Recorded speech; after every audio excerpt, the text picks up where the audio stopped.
할렐루야. 12월 28일 화요일 가정에서 함께하는 새벽 예배에 오신 여러분을 축복합니다. 우리 함께 찬송가 19장 찬송하는 소리 있어 우리 함께 찬양하시면서 새벽 예배를 시작하겠습니다.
기도하겠습니다.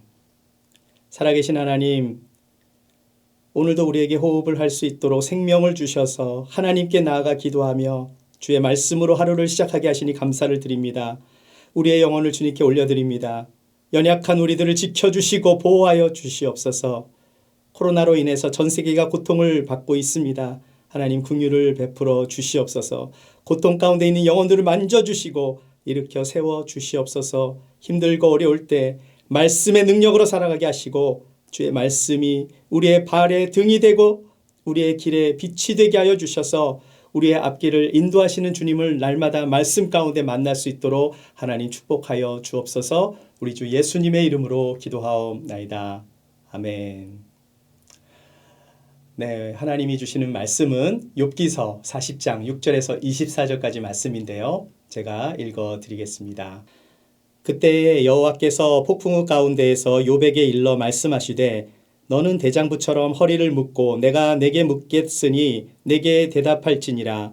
내가 내 공의를 부인하려느냐? 내 의를 세우려고 나를 악하다 하겠느냐? 내가 하나님처럼 능력이 있느냐? 하나님처럼 천둥 소리를 내겠느냐? 너는 위엄과 존귀로 단장하며 영광과 영화를 입을지니라. 너의 넘치는 노를 비우고 교만한 자를 발견하여 모두 낮추되 모든 교만한 자를 발견하여 낮아지게 하며 악인을 그들의 처소에서 짓밟을지니라. 그들을 함께 진토에 묻고 그들의 얼굴을 싸서 은밀한 곳에 둘지니라. 그리하면 내 오른손이 너를 구원할 수 있다고 내가 인정하리라.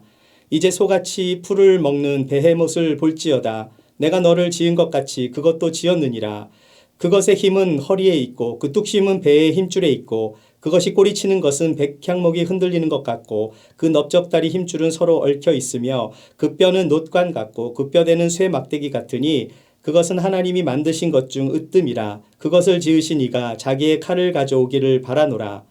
모든 들짐승들이 뛰노는 산은 그것을 위하여 먹이를 내느니라. 그것이 연잎 아래에나 갈대 그늘에서나 늪 속에 엎드리니 연잎 그늘이 덮으며 시내 버들이 그를 감싸는도다. 강물이 소용돌이 칠지라도 그것이 놀라지 않고 요단 강물이 쏟아져 그 입으로 들어가도 태어나니 그것이 눈을 뜨고 있을 때 누가 능히 잡을 수 있겠으며 갈고리로 그것의 코를 깰 수 있겠느냐. 아멘. 네, 올해가 4일밖에 남지 않았어요. 2021년도가 유독 빨리 지나가는 느낌인데 이제 욥기서도 4일 남았습니다. 올해는 진짜 빨리 지나가는 것처럼 느껴지는데요. 그런데 이상하게 욥기서는 아주 더디게 지나가는 느낌이에요. 뭐 저만 그런 건 아니겠죠. 물론 느낌이니까. 느낌은 실제와 다를 수 있습니다. 내가 좋아하고 재미있는 일을 하면 시간이 빨리 지나가는 것처럼 느끼죠. 하지만 힘들고 어려운 일이 닥치면 이 시간이 빨리 지나갔으면 좋겠다라고 느끼는 것처럼 우리가 말씀을 볼 때도 편애를 하면 안 되지만 욥기서가 좀 소화하기 쉬운 말씀은 아니기 때문에 지루하고 잘 안 읽혀지는 것이 사실입니다. 하지만 하나님은 욥기서를 통해서 우리의 인생의 문제들을 가르쳐 주시길 원하세요. 우리가 세상의 일들을 다 알 수는 없잖아요. 때로는 많이 공부를 했는데 공부를 하다 보니까 공부하기 전보다 모르는 것이 더 많을 때가 있어요. 뭔가 연구를 깊이 하면 할수록 파면 팔수록 더 많이 알아야 하는데 이상하게 모르는 것이 더 많이 보이기 시작하는 것입니다. 소크라테스가 이런 유명한 말을 했죠. 너 자신을 알라. 이 말의 의미가 무엇입니까? 이 말은 네 꼬라지를 알라 이런 것이 아니라 자신이 아무것도 모른다라는 것을 알라라는 뜻이에요. 빈수레가 요란하다고 말하잖아요. 욥의 세 친구들 그리고 엘리후까지 하나님에 대해서 얼마나 많이 아는 척을 했습니까? 그런데 정작 하나님께서 말씀을 시작하시니 스피치레스, 갑자기 조용해지는 거예요. 창조주이신 하나님께서 38장과 39장에서 70개도 넘는 질문을 하시니까 욥은 감히 대답을 할 수조차 없었어요. 그래서 욥은 손으로 입을 가릴 뿐입니다 라고 고백을 해요. 저는 그렇게 생각합니다. 우리가 이 땅에 살면서 우리가 신앙생활도 오래 하고 성경 공부를 아무리 많이 해도 세상에서 벌어지는 모든 것을 어떻게 다 이해할 수 있겠어요. 그런데 언젠가 우리가 천국에 가서 하나님을 만나게 되면 우리가 이 땅에서 물어보고 싶은 것을 다 물어봐야지 그런 생각을 우리가 많이 하잖아요. 그런데 정말로 천국에 가게 되면 저는 물어볼 것이 하나도 없을 거라고 생각해요. 이 땅에서 씨름하며 고민하며 너무나 많은 그러한 고민들, 그러나 천국에 가면 그곳에 가면 고민거리 자체가 될 수 없을 것입니다. 그냥 하나님의 나라에 가면 그냥 그곳이 너무 좋은 곳이잖아요. 하나님도 너무 좋고 그것이 너무 좋은 곳인데 세상에 대한 미련이 생각이 나겠습니까? 우리가 세상에서 느낄 수 있었던 많은 그런 느낌들, 또 수많은 궁금증들, 수많은 질문들이 천국에 가면 그냥 저절로 다 알게 될 것입니다. 더 이상 물어볼 필요가 없는 거죠. SF의 어떤 영화에서 감독이 상상을 동원해서 우주선을 만들었어요. 예를 들면 이제 우주인이 나와서 그 우주선을 몰고 와서 지구를 막 공격합니다. 그런데 이제 주인공이 그 우주인을 물리치고 우주선을 뺏어서 이제 그 우주선을 몰면서 우주인들을 막 물리치는 거예요. 그런데 그 우주선은 사람에게 아주 적합하게 만들어진 우주선입니다. 사람이 앉기 좋은 의자도 갖춰져 있고요. 조종실도 사람이 조종하기에 적합하게 설계되어 있어요. 분명히 그 우주선은 우주인이 몰고 온 우주선이거든요. 그 우주인은 다리도 문어같이 생겼는데 희한하게도 우주선의 내부는요. 사람에게 편리하게 만들어진 우주선이에요. 왜 그렇습니까? 그 우주선은 우주인의 관점으로 만들어진 것이 아니라 영화를 찍기 위해 주인공이 앉아야 하잖아요. 그러니까 사람의 관점으로 만들어진 우주선인 거죠. 물론 세트였겠지만. 인디펜던스라는 영화를 보고 제가 들었던 생각이에요. 우리는 우리의 관점에서밖에 생각할 수 없고 우리의 관점에서밖에 상상할 수밖에 없는 제한된 사고를 가지고 있습니다. 그렇기 때문에 beyond, 세상 너머에 계시는 하나님의 관점으로 우리를 볼 수 있는 눈이 필요한 것입니다. 그러한 눈이 필요한 거예요. 욥의 의문과 질문들에 대해서 하나님이 하시고 싶으신 말씀이 왜 없었겠습니까? 그런데 하나님께서 정작 말씀을 시작하시니까 욥이 대답할 수 있는 말이 하나도 없는 거예요. 이전에는 너무나 할 말이 많았는데 정작 하나님 앞에 서니까 아무 말을 할 수 없었던 것입니다. 우리도 천국에 가면 아무런 말을 하지 못할 것 같아요. 안 하겠죠. 못하는 것이 아니라. 질문을 안 해도 우리는 만족할 수 있을 거예요. 이 땅에 살면서 들었던 수많은 의문점들, 이해할 수 없는 수많은 일들, 수많은 고난들, 그러한 모든 것들을 천국까지 가지고 갈 필요가 없는 거 아니겠어요? 어쩌면 모르는 것이 더 나을 수도 있습니다. 내가 안다고 하는 많은 것들, 그러나 천국에 가게 되면 아니네. 내가 잘못 알고 있었네 하는 것들이 굉장히 많을 거예요. 그래서 우리는 오늘도 주님의 말씀이 필요한 것입니다. 우리가 모르는 것을 주님이 깨닫게 해주시기 때문이에요. 주의 말씀은 내 발에 등이 되고 내 길에 빛이 되실 줄 믿습니다. 하나님의 많은 질문에 욥은 대답을 하지 못하자 하나님은 욥에게 두 번째 질문을 이어가세요. 그동안 욥은 하나님에 대해서 오해를 하고 있었던 것이 있는데 그 내용은 엘리후도 지적을 했던 내용입니다. 네, 그것은 하나님이 불의하신가에 대한 의문이었어요. 성경에서 말하는 의로움은요, 관계를 지킨다라는 의미로 받아들일 때가 많습니다. 욥이 볼 때 자기는 하나님과의 관계를 잘 지켰기 때문에 하나님 앞에서 의롭다라고 생각을 했는데 고난이 오자 하나님이 자기를 버리셨다라고 생각한 거죠. 즉 욥이 볼 때 이것은 불의해 보였다라고 생각한 것입니다. 하지만 하나님은 첫 번째 말씀에서 즉 38장과 39장에서 하나님이 인간이 이해할 수 없는 더 큰 영역에서의 의로움을 지키고 계셨던 하나님이라는 것을 말씀해 주시고 계세요. 그리고 하나님은 8절과 9절에서 욥이 자신을 의롭다 하며 하나님의 의로우심을 부정한 것에 대해서 지적을 하십니다. 우리 말씀을 보실까요? 내가 내 공의를 부인하려느냐? 내 의를 세우려고 나를 악하다 하겠느냐? 내가 하나님처럼 능력이 있느냐? 하나님처럼 천둥 소리를 내겠느냐? 무엇을 말씀하세요? 하나님의 의와 인간의 의는 비교할 수조차 없다라는 것입니다. 욥이 자기는 의로웠는데 하나님은 의롭지 않으셨다라고 주장하려면 욥과 하나님이 동등한 입장에서 주고받는 관계에 있었어야 해요. 자, 그런데 욥은 피조물에 불과하잖아요. 욥이 하나님처럼 능력이 있는 것도 아니고요. 하나님처럼 천둥 소리를 내지도 못하는 그런 존재인 거잖아요. 하지만 하나님께서 하시고 싶으신 말씀이 있는 거예요. 하나님과의 관계에서 욥이 생각하지 못한 것이 있습니다. 그것은 처음부터 하나님이 욥에게 일방적인 은혜를 베푸셨다라는 사실이에요. 욥이 이 땅에 태어난 것, 가정을 이루고 자녀를 낳고 재물도 많이 모으고 사람들에게 존경도 받고 또 믿음도 좋고 이러한 모든 것들은 처음부터 하나님이 베풀어 주신 은혜였다라는 사실을 지금 깨닫지 못하고 있는 거예요. 욥은 분명히 하나님께 은혜를 받았던 사람이에요. 하지만 자신이 스스로 구원을 얻을 수 없는 거잖아요. 자신의 힘으로 할 수 있는 것도 별로 없습니다. 하나님과 같은 능력이 하나도 없어요. 인간은 하나님의 도우심이 아니면 자신을 구원할 수 없는 존재예요. 그저 일방적으로 하나님의 은혜를 받고 있지만 하나님이 은혜를 주시지 않는다라는 이유로 불평한다는 것은 옳지 않은 것입니다. 예전에 어떤 심리학자가 이런 실험을 한 적이 있습니다. 어느 날 지나가는 행인에게 100불을 주었답니다.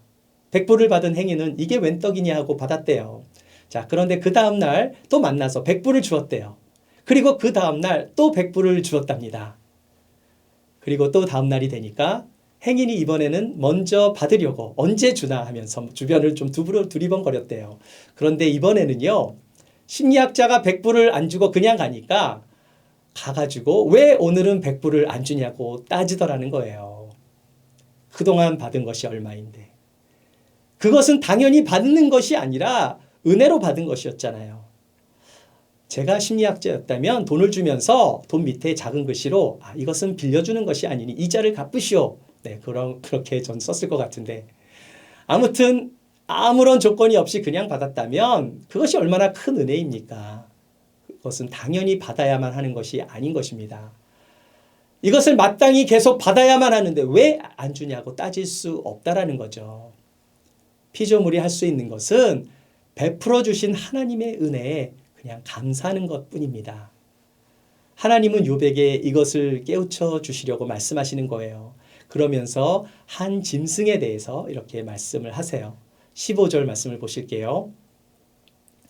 이제 소같이 풀을 먹는 베헤못을 볼지어다. 내가 너를 지은 것 같이 그것도 지었느니라. 히브리어의 베헤못이란 하마나 물소 같은 짐승으로 번역할 수도 있지만 개정개혁 성경에서는요, 하마라는 번역 대신에 그냥 소리 나는 대로 음역하여 베헤못이라고 표기를 했어요.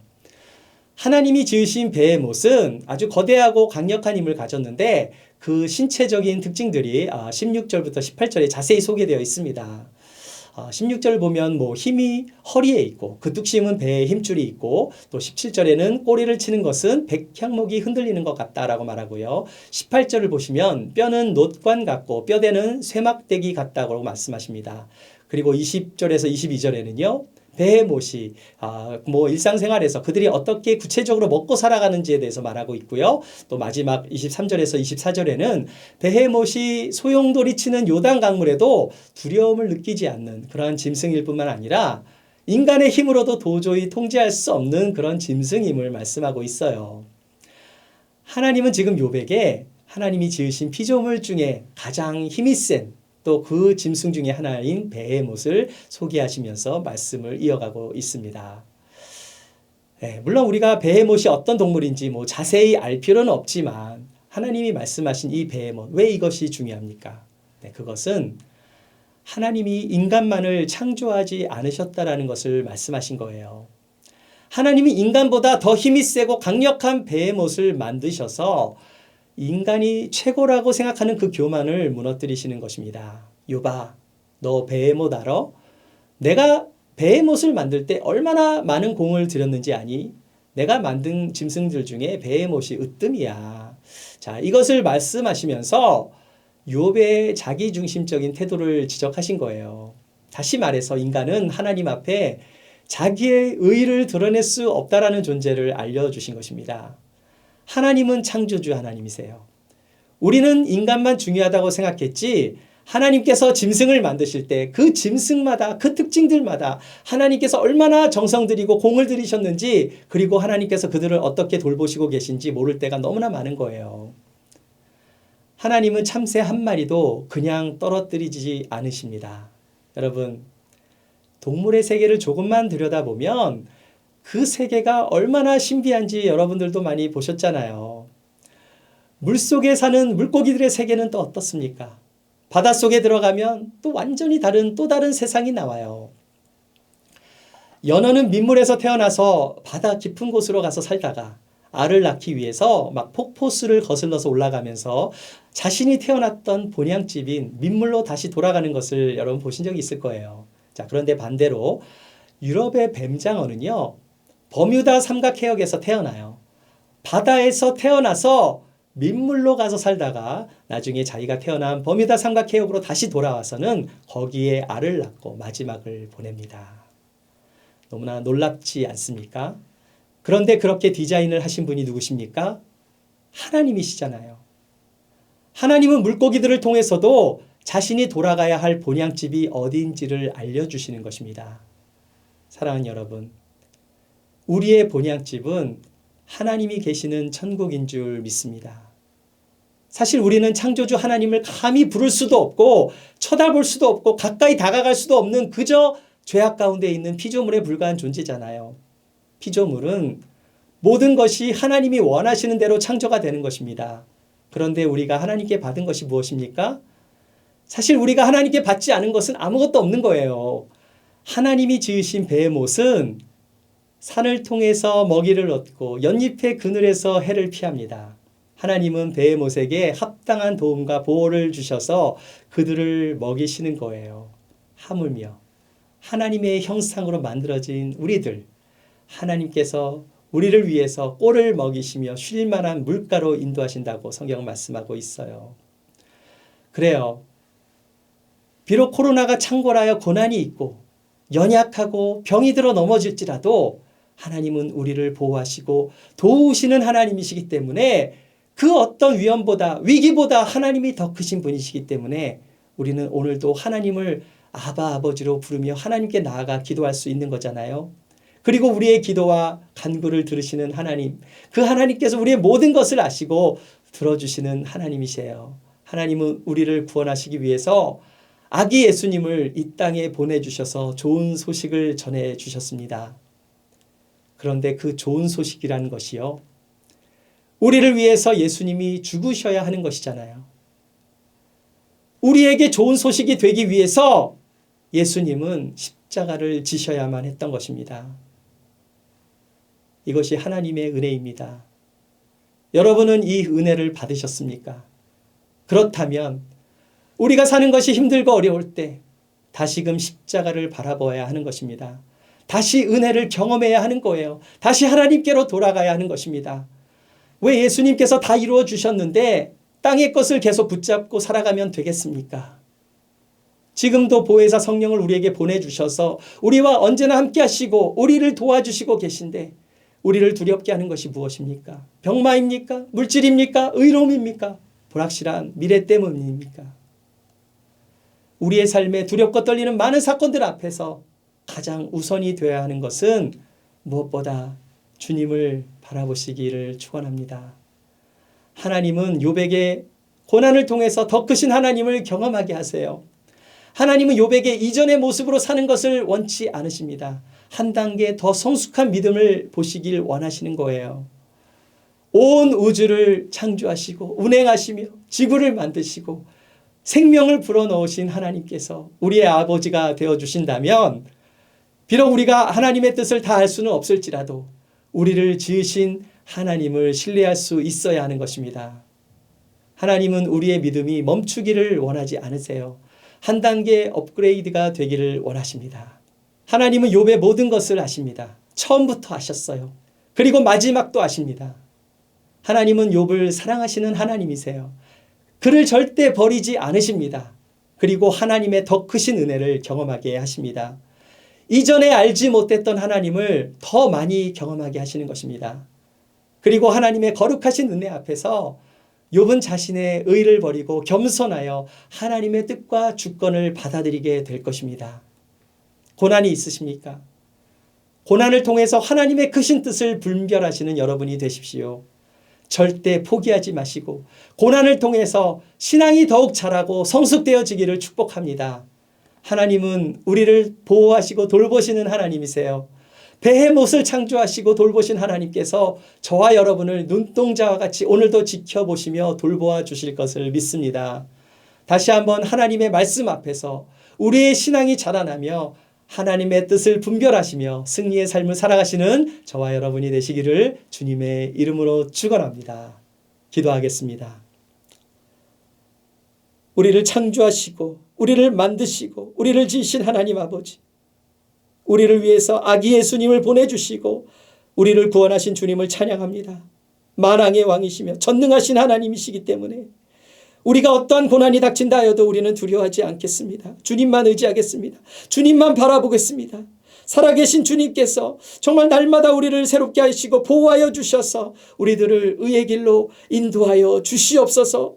오늘도 주의 말씀 안에서 쉼을 얻으며 안식을 얻기를 원하오니 하나님 동행하시는 주님 말씀으로 임하여 주셔서 우리를 날마다 새롭게 하여 주시고 어떠한 상황 속에서도 주님만 바라보며 신뢰하며 주님께 나아가 우리의 모든 것을 아뢰며 응답받는 하루가 될 수 있도록 축복하여 주옵소서. 감사드리며 우리 주 예수님의 이름으로 기도하옵나이다. 아멘. 네, 이제 각자의 기도의 자리로 가셔서 주님과 동행하시는 여러분 되십시오.